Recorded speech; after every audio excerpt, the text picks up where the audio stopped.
Hello, and thank you very much for attending this presentation. In the following, I will summarize part 4 of 20 years of SwimStart research at the University of Kassel, mainly concerning a biomechanical analysis of an efficient relay start. These studies were carried out in collaboration with our colleague and friend Santiago Veiga from the Polytechnic University of Madrid. Some of them were carried out at the facilities in Madrid, while others at the Olympic Training Center for Swimming in Hamburg, Germany. According to FINA Rule 1011, relay swimmers may use any start technique at the changeover as long as their feet don't lose contact with the starting platform before the previous team member touches the wall.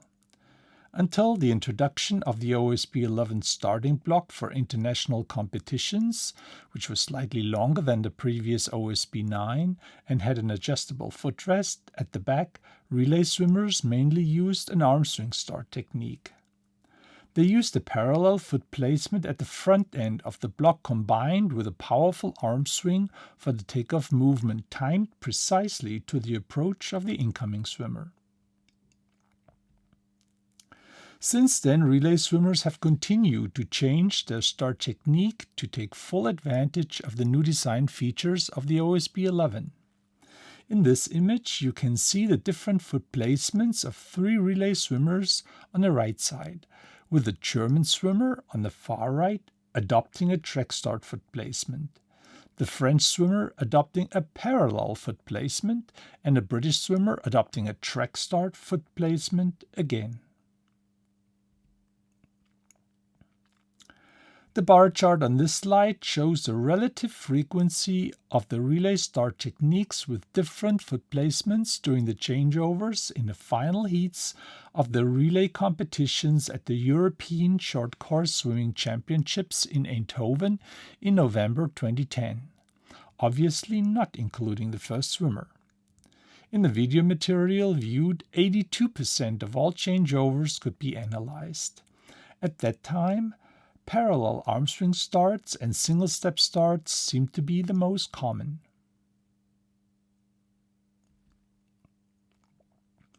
A similar frequency count was observed when analyzing the finals of the World Short Course Swimming Championships in 2010 in Dubai, also excluding the first swimmers.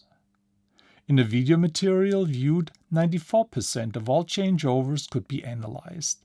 Again, parallel arm swing starts and single step starts were the most common.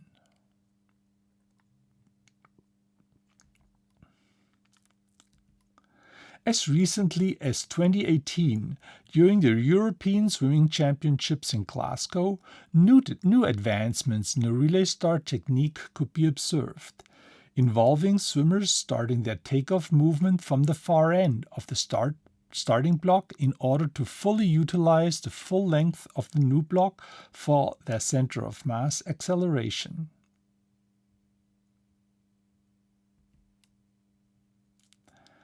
And again, when analyzing the finals of the 2018 European Swimming Championships in Glasgow, similar to the 2010 frequency counts in Dubai, parallel arm swing starts and single step starts were the most common. While male swimmers tended to prefer the single step start to the parallel start, female swimmers tended to prefer the parallel start.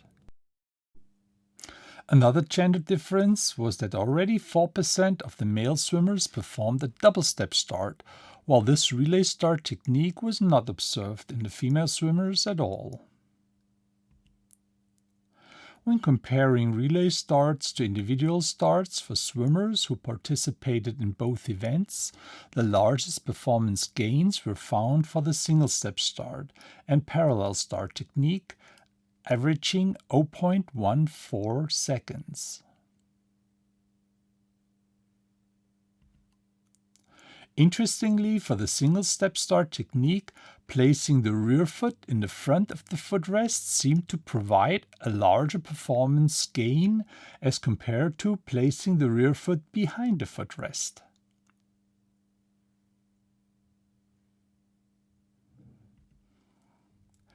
On this slide, contemporary relay start techniques are listed, starting with the no-step parallel start with a circular arm swing on the far left, the no-step start with the pendulum arm swing, the short step parallel start with the pendulum arm swing, the long step track start with the pendulum arm swing, and the double step parallel start with the pendulum arm swing.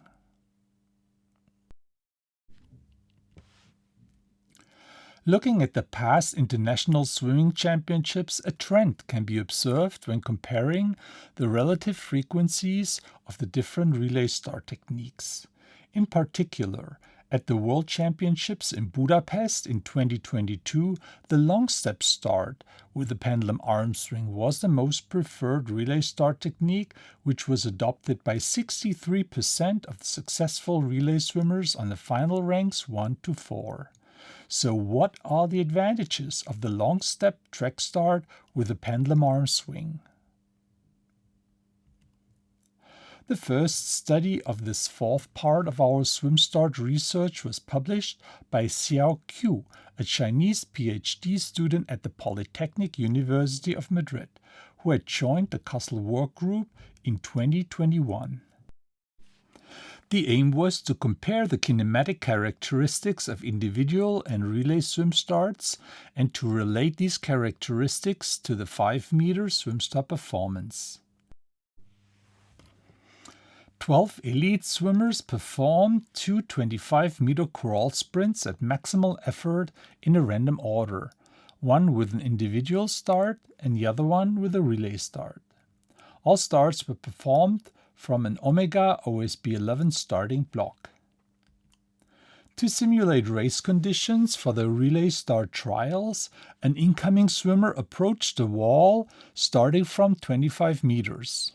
All relay starts were performed using the one-step start technique, as this procedure was practiced by the subjects as a common part of their weekly training routine.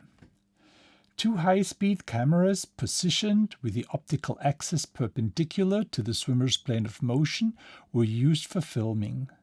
Camera 1 was positioned at the 2-meter mark, 1.5 meters above the water surface and 3.5 meters away from the swimmer's plane of motion. Camera 2 on the opposite side of the pool was positioned at the 7-meter mark, 1 meter below the water surface and 15 meters away from the swimmer's plane of motion. A 2-dimensional direct linear transformation was implemented to reconstruct and transform the swimmer's body landmarks. During the above water start phase, from the beginning of the start to the first water contact of the swimmer's fingers, 21 body landmarks were manually digitized in each frame of the swimmer's video footage. The start time of the swimmers in the relay start technique began with the first observable movement of the arm swing from the initial starting position. The duration of each relay start was filmed by camera 1 for the block and the aerial phases. After digitization, the center of mass traces were time normalized to a percentage from 0 to 100% by linear interpolation. In the underwater phase, from swimmer's fingers' first water contact to head breaking the water surface, the swimmer's head vertex was identified and manually digitized at specific events to represent the swimmer's diving depth. This figure shows the average center of mass height curve from the swimmer's first movement on the block to the finger entry, relative to the distance to the front end of the starting block at the 0-meter mark. Relay start trajectories are shown in blue, including a 95% confidence interval, and individual start trajectories are shown in red. According to the data analysis, relay starters spent more time on the block than individual starters, both in absolute and in relative terms. Then the center of mass height at takeoff was higher in the individual starts.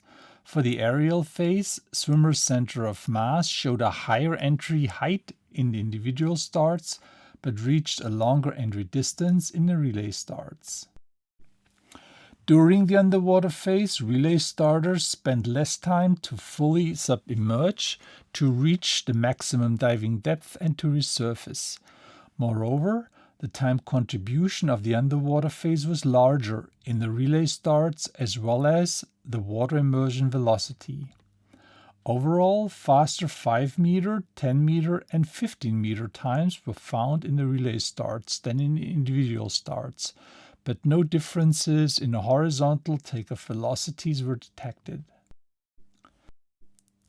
Large correlations to performance times were found in the block time, the horizontal takeoff velocity, and the entry angle for the individual starts.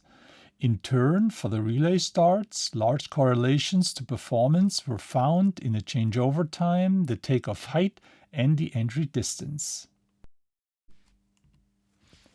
The goal of the next study was to compare successful versus non-successful relay starts. A successful, in contrast to a non-successful relay start, was related to the performance gain in the relay start as compared to the individual start. 20 competitive swimmers from the Olympic Training Center in Hamburg participated in the study.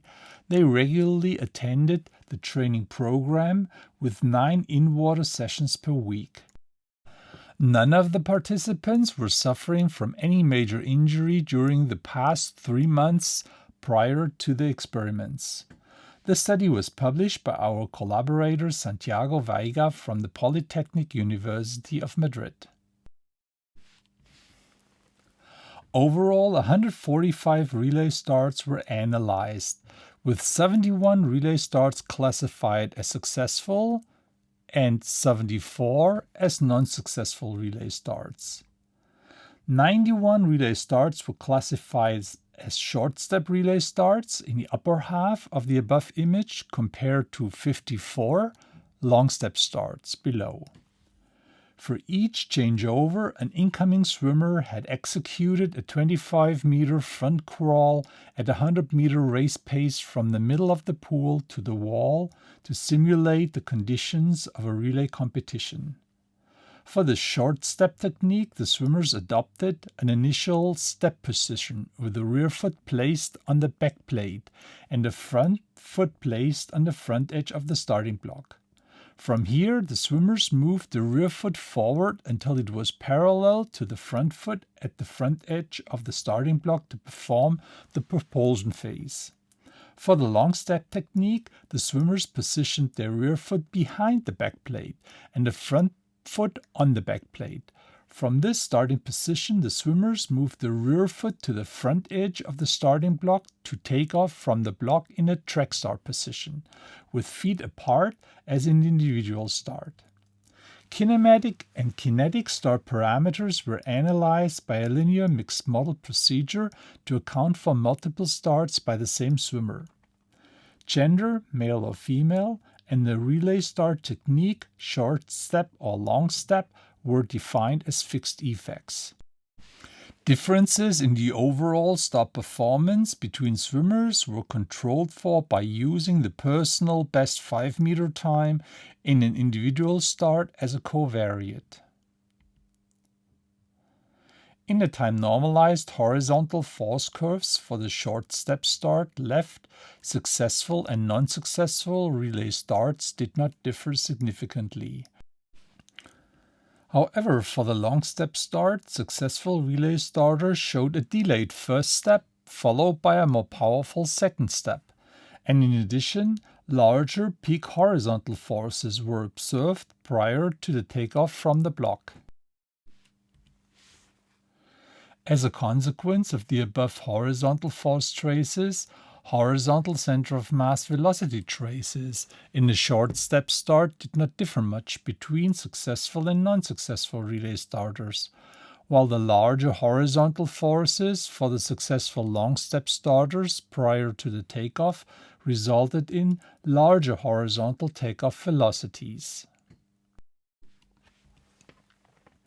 As an add-on to the previous study, a comparative analysis was conducted with participants subdivided into two groups according to their preferred and thus well-trained long step, respectively short step relay start technique. Here are the key body events for the long step and the short step relay start technique, which I will refer to on the following slides. Overall, larger horizontal peak forces, longer block times, and larger horizontal velocities were observed during the takeoff for the long step technique as compared to the short step technique. This graph shows the horizontal forces and their standard deviations, shaded in gray, for the long step technique, solid line, and the short step technique, dashed line. Note that the short step horizontal force curve is time normalized to the long step horizontal force curve to 1 second, such that the short step technique would end on average at 88% of the movement time for the long step technique. From the curve shapes, it appears that the long step horizontal force curve is the result of the short step horizontal force curve when stretched in time to the right and in amplitude up.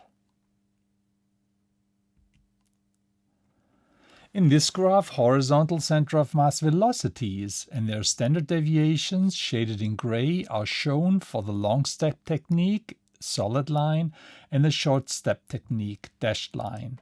As in the previous slide, the short step horizontal center of mass velocity curve is time normalized to the long step horizontal velocity curve to 1 second. Similar to the horizontal force curves in the previous slide, the horizontal velocity curve for the long step technique appears to be stretched in time and in amplitude as compared to the short step technique, such that significantly larger takeoff velocities are found in a long step technique. Moreover, swimmers using the long step technique showed significantly shorter times to 5 meters and 10 meters by approximately 0.1 seconds than in the short step technique, regardless of gender. In absolute values, for both long step and short step relay start techniques, women showed on average 0.11 seconds longer 5-meter times and on average 0.69 seconds longer 10-meter times compared to men, with longer block times and smaller horizontal center of mass velocities in all key events.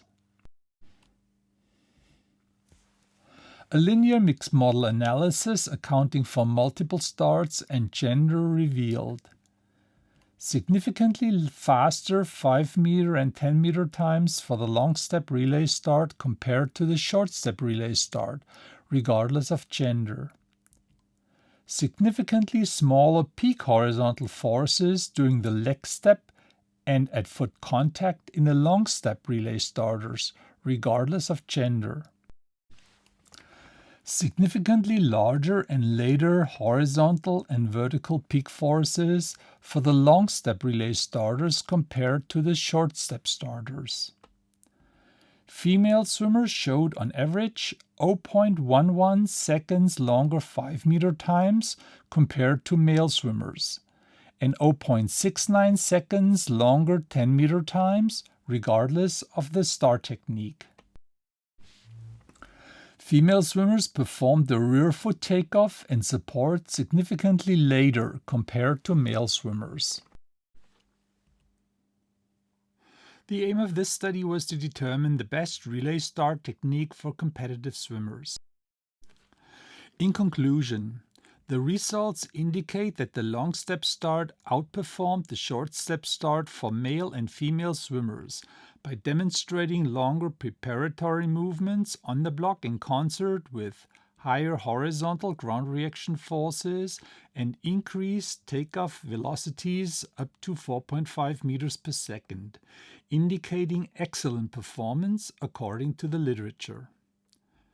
Moreover, female swimmers showed a delayed timing of the key preparatory movements compared to males, leading to slower horizontal velocities during the leg step and the driving phase despite similar relative peak forces during takeoff.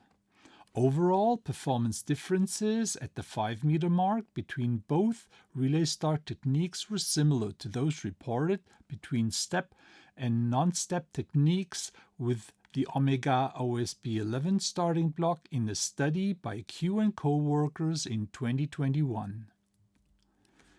The increase in the takeoff velocity of 18% with the long step technique compared to the short step technique was markedly higher than the 5% increase shown with the double stack technique in a study by McLean and co-workers in 2000, again when compared to a short step technique.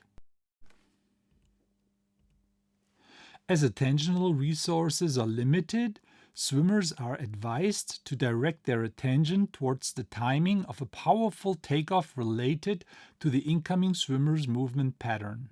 They should not waste their attentional resources on aiming to minimize changeover time.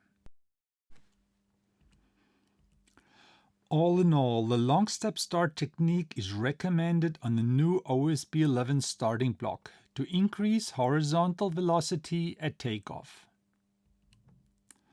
So what is the biomechanical basis enabling long step starters to increase their horizontal takeoff velocity compared to the short step starters?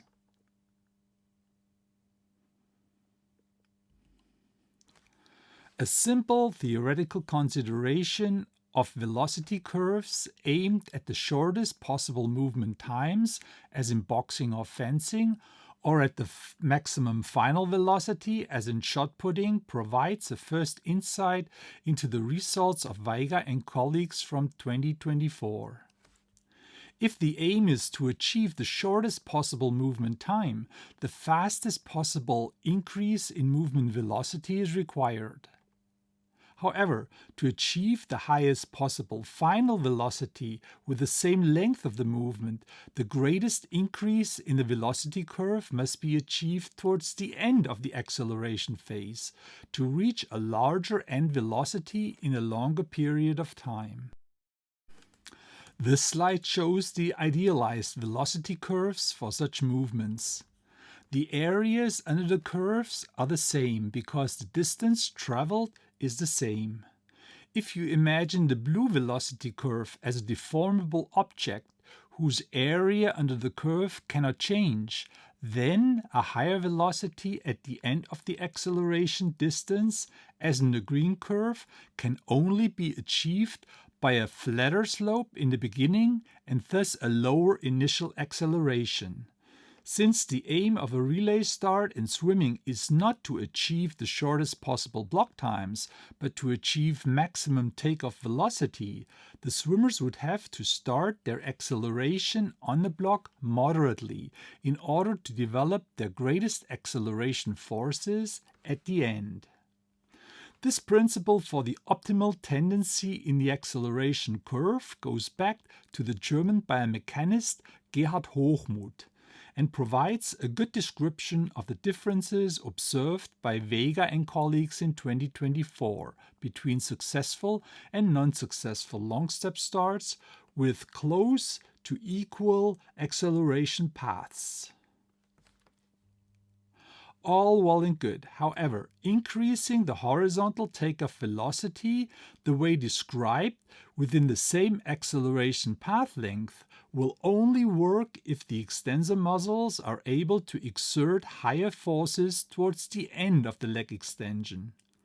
Otherwise, the legs could be extended by the same distance, however, over a much longer period of time with a smaller final horizontal takeoff velocity. So what is the nature of the clue? Due to the bell-shaped force-length relationship of muscles, largest forces can be exerted in certain length ranges that provide an optimal overlap with a large number of cross bridges between the actin and myosin filaments in the muscle cell. In the right image, this optimal length range would be located between 100% and 120% of the normal sarcomere length. On the left side, you can see the anatomical structure of a muscle made up of muscle bundles, muscle fibers, myofibrils, and sarcomeres, with myosin and actin myofilaments for the force-generating cross bridges. So for the long step starters, the initial slow phase at the takeoff action would gradually move the swimmer into a more favorable length range for their extensor muscles, respectively angle range, to exert larger muscle forces. This is what we have previously already seen in the horizontal force traces reported in the study by Vega and colleagues when comparing successful to non-successful relay swim starts. Or when comparing long step to short step starts. In turn, this effect has already been studied in detail for counter-movement jumps by analyzing the unloading and loading phases in the vertical ground reaction force recordings. Counter-movement effects with an unweighing phase can also be observed in the vertical force curves of successful and non-successful relay starts provided by Vega and colleagues as well, as force values fall below the body weight line. On this slide, the counter-movement effect is being illustrated with a reference to the counter-movement vertical jump. Looking at the corresponding vertical ground reaction force curve captured by a force plate, the reversal point is located at around 550 milliseconds after the beginning of the downward movement phase. The red area between the force time curve and the body weight line, between the point of movement reversal, terminating the downward phase, and the takeoff point, indicates the acceleration impulse that the jumper received at the end of the ground contact phase. The initial force principle by Gerhard Hochmuth implies that starting with a counter movement and owing to an initial force at the beginning of the upward movement, a larger acceleration impulse, the red area between the force curve and the body weight line between the point of movement reversal and the takeoff point, evolves then without a counter movement. Please note that the difference in area evolves with high initial force in line with a larger acceleration impulse. See the area shaded in red as compared to a lower or no initial force at all. See area shaded in gray. Therefore, according to the force-velocity relationship, by using the counter-movement effect, jumpers are able to exert their maximum muscle forces at the point of movement reversal at more favorable length ranges, whereas without a counter-movement, the forces would start from zero at the beginning of the upward movement. This effect was empirically demonstrated in studies on vertical jumps with a counter-movement and vertical jumps with an arm swing, as well as horizontal jumps with an arm swing. The reduction in movement velocity caused by an additional deceleration work of the leg extensors during the upper body counter movement can be increased by a counter movement arm swing.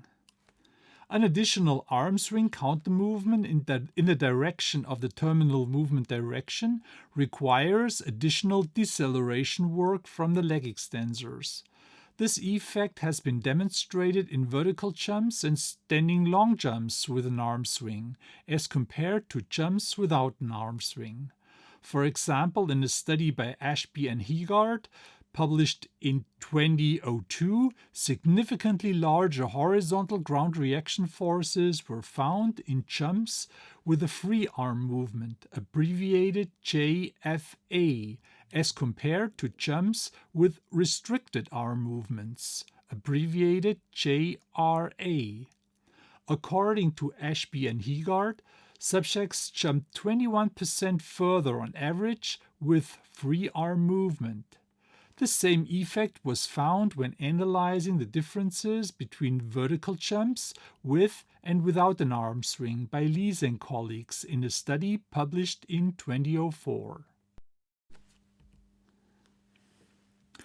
Aside from the counter-movement effect of the arm swing on the leg extensors, moving the arms forward will also move the center of mass forward, such that the total center of mass displacement is increased through a powerful arm action.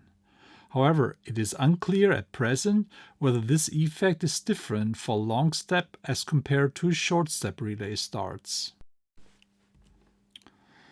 An additional advantage of the long step start over the short step start relates to a longer path to accelerate the center of mass from the back edge of the starting block until the takeoff.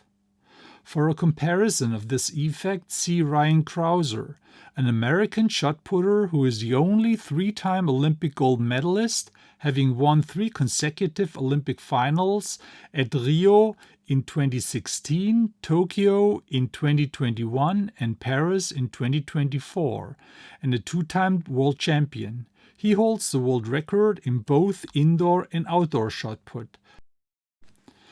Krause uses a rotational shot put technique invented by Russian coach Viktor Alexeyev and first demonstrated by Alexander Baryshnikov. He was the first shot putter to reach 22 meters.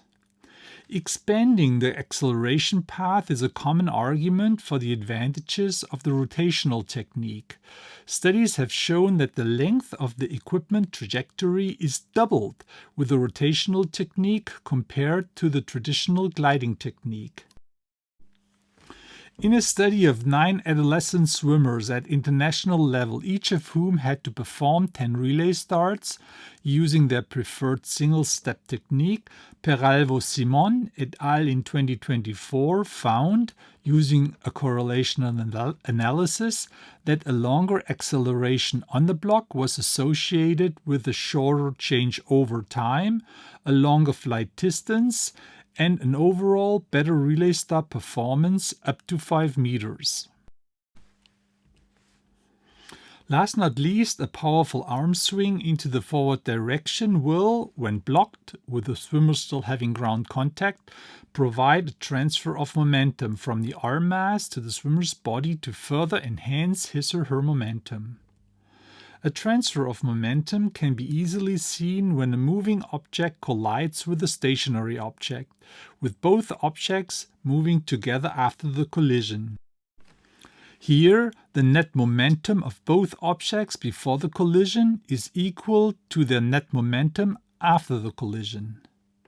For the swim start, a transfer of linear momentum and angular momentum is assumed at the blocking of the arm movement in a forward direction. Regardless of its execution, the arm swing must be precisely coordinated with the force development in the knee and hip extensors. In a study on the influence of the arm swing in volleyball players, Chu and colleagues in 2014 reported advantages for a delay in the knee extension relative to the hip extension supported by the arm swing. Hochmuth used simulations to conclude that the acceleration of the upward arm swing should not begin earlier than the acceleration of the leg extension. Furthermore, the blocking of the arm movement during the upward movement must be completed at the latest when the acceleration of the leg extension comes to an end.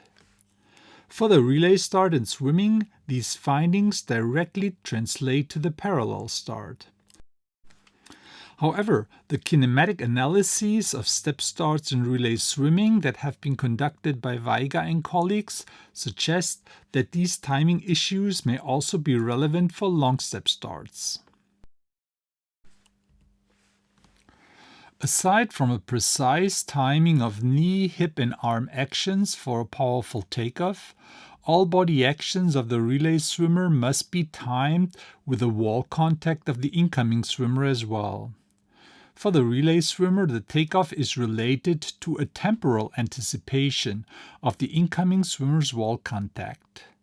As such, he or she is using movement cues of the incoming swimmer to precisely time his or her takeoff such that the feet maintain a block contact until the incoming swimmer touches the wall in order to prevent a false start. In movement science, such a task is referred to as coincidence anticipation timing, CAT. That means the anticipatory timing of one's own movements, referred to as effector anticipation, and perceived movements of others, referred to as receptor anticipation. Interestingly, absolute timing errors are smaller when one's own movements are executed as fast as possible as compared to moderate movement speeds. Recently applied CAT research in movement science has focused on the classification of perception-action coupling in racket sports. For relay starts in swimming, it can be deduced from the early CAT studies by Schmidt that the long step start technique with a slowly increasing movement velocity at the beginning of the acceleration phase should lead to fewer timing errors related to the anticipation of the incoming swimmer's wall contact. The advantage is, on one hand, that movement cues of the incoming swimmer approaching the wall can be used over a longer period of time. On the other hand, as a higher and more explosive takeoff action is required towards the end of the movement to achieve a maximum horizontal takeoff velocity, timing errors decrease with increasing movement velocity when expecting the incoming swimmer's wall contact. In fact, the outcoming swimmers do not react directly to the wall contact of the incoming swimmer, which would take up too much time. Instead, they utilize movement cues of the incoming swimmer for their takeoff timing. Therefore, anticipation is considered as a reaction to a flow of advanced movement information on the incoming swimmer's wall approach before the wall contact occurs. In this respect, the work group of Kassel and colleagues showed in a simulation study with occluded video scenes of incoming swimmers' approach to the wall that outgoing swimmers tended to underestimate the time until the incoming swimmers make contact. Moreover, in another learning study with videos of swimmers approaching the pool wall, weak indications of an improved estimation of the arrival of the swimmers were detected. In a known pilot study to examine the learning of coincidence anticipation timing for relay swimmers, 10 sports science students of the University of Kassel participated, who attended an advanced course for swimming. An E-prime coincidence anticipation experiment was conducted with occluded video displays of 6 different incoming relay swimmers. The task of the subjects was to observe the video displays of incoming swimmers approaching the wall and to anticipate their wall contact. The timing errors as deviations from the real wall contact were analyzed. Videos were displayed in a random order with 4 different occlusion times at 0%, 25%, 50%, and 75% for the time of the last 2 arm strokes prior to the wall contact. 3 learning blocks with 24 videos each and 2 minutes break between the blocks were used. No feedback was provided to the subjects. In this histogram, frequency counts of the reaction times in the pre-intervention assessment are shown. In line with the results of Ribeiro and co-workers mentioned earlier, outgoing swimmers tended to underestimate the time until the incoming swimmers make contact with the wall, as indicated by the frequency counts, and the shift towards the negative means premature reaction times. A statistical analysis of variance showed that: first, There was no overall main effect for the variation in the occlusion time. Second, a significant effect was found for the learning block factor, meaning that the intervention was effective. Third, a significant interaction effect between the occlusion variation and the learning block was found, meaning that different learning effects were found for the different occlusion times.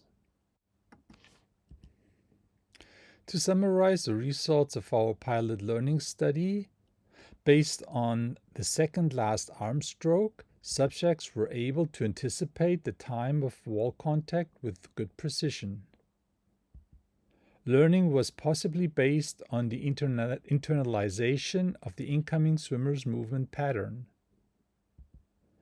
Observing the video displays of incoming swimmers' movement pattern could have a positive influence on the timing of the takeoff behavior in the immediate preparation prior to the relay competition.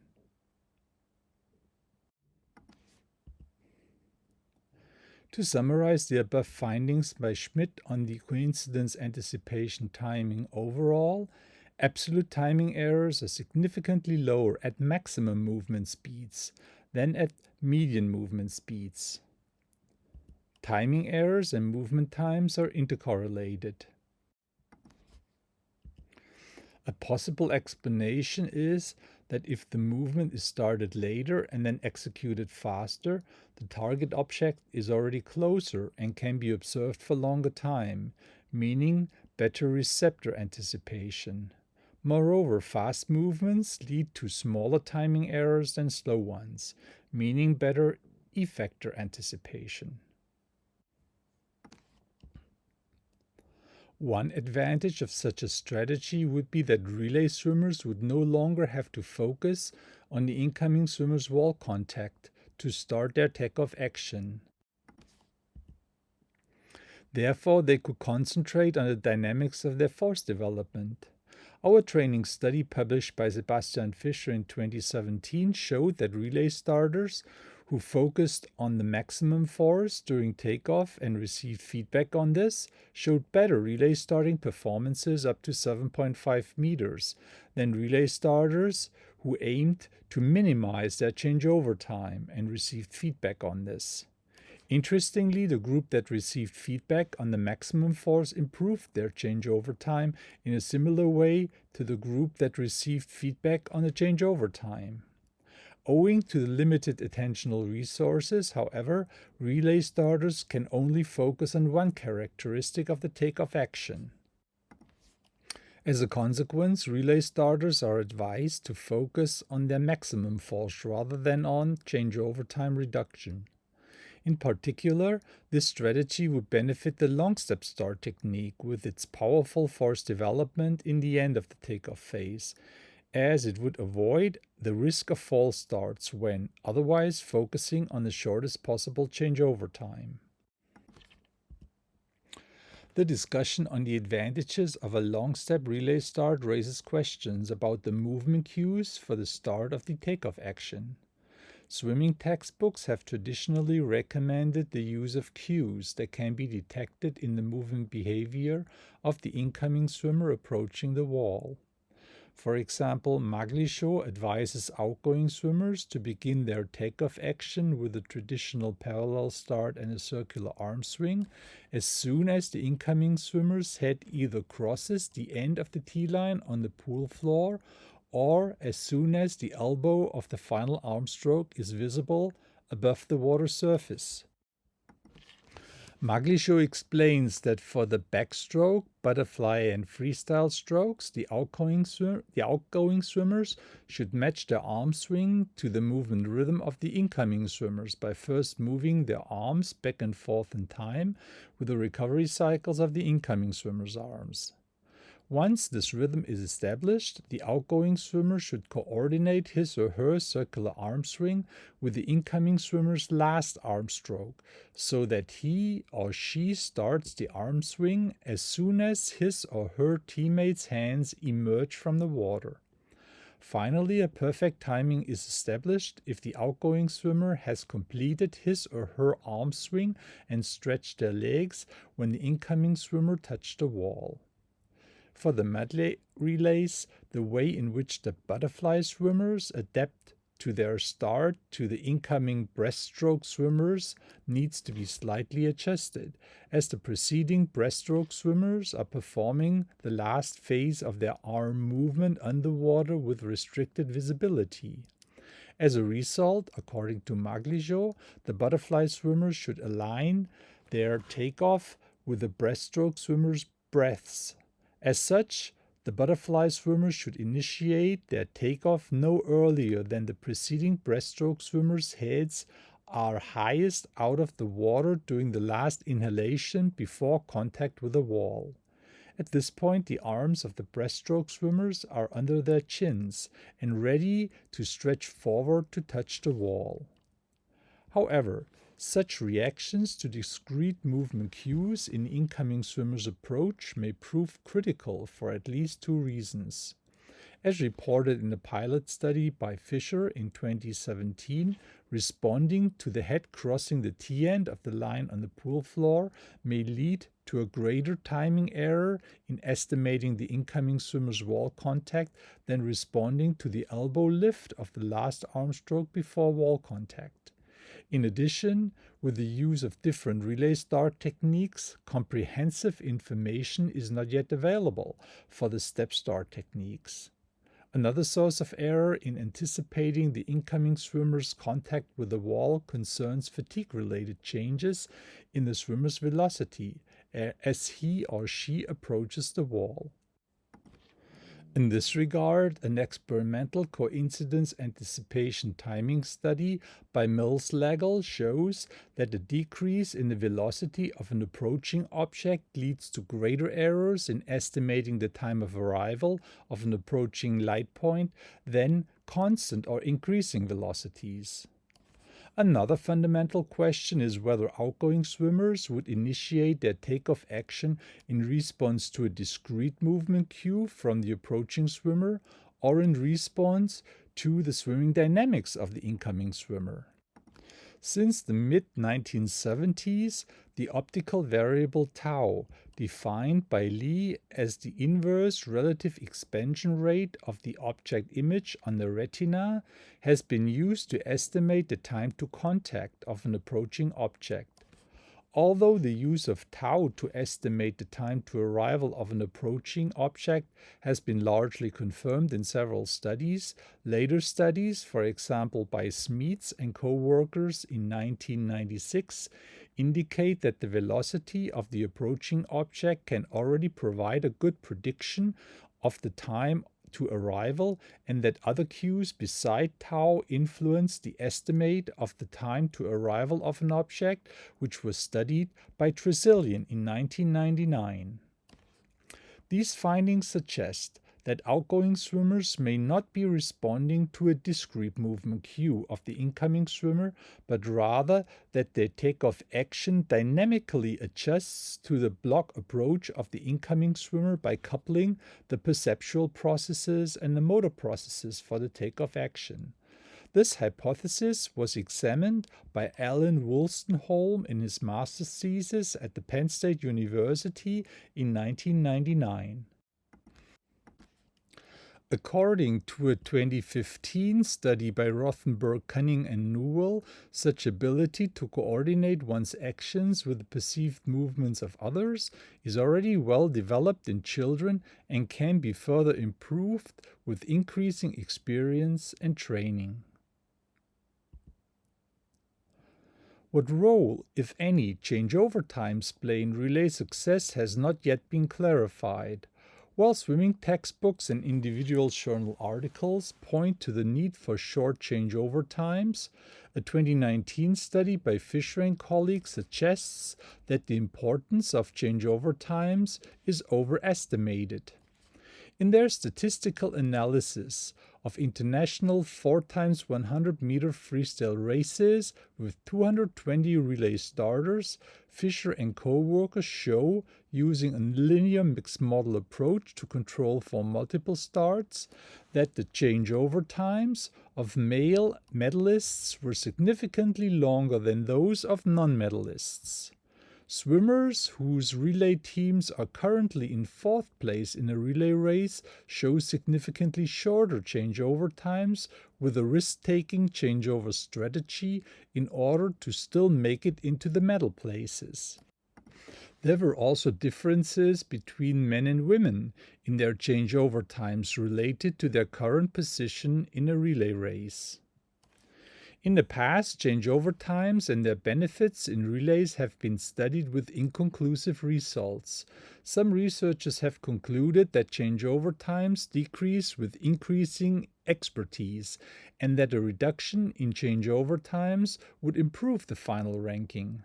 More specifically, studies have found that male medalists show shorter changeover times than male non-medalists. However, as changeover times were analyzed from national and international relay events, data from relay swimming experts appeared again and again, leaving open the question of dependent measures. As a consequence, Fischer and co-workers resolved this issue by using a linear mixed model analysis of changeover times. Of all the 4x100-meter freestyle final relays from international championships between 2007 and 2016, including 3 Olympic Games and 5 World Championships. The dataset covered a 10-year period with 512 records downloaded from open access FINA and Omega timing databases. In contrast to previous studies, Fischer and colleagues' results showed significantly longer changeover times for male medalists than for non-medalists. This makes sense, as relays teams in the lead do not want to risk their position in the race by minimizing changeover time. Furthermore, Fischer and colleagues found significant differences in changeover times between female and male swimmers depending on their current race positions. Overall, the influence of changeover time on the final performance in the 4x100-meter freestyle relay appeared to be overrated in previous studies. Thank you very much for your interest in this presentation. This was the 4th part of our 20 years of Kassel SwimStart research. I would also like to thank Santiago Veiga and Xiao Xu from the Madrid Polytechnic University for their invaluable help in conducting the studies.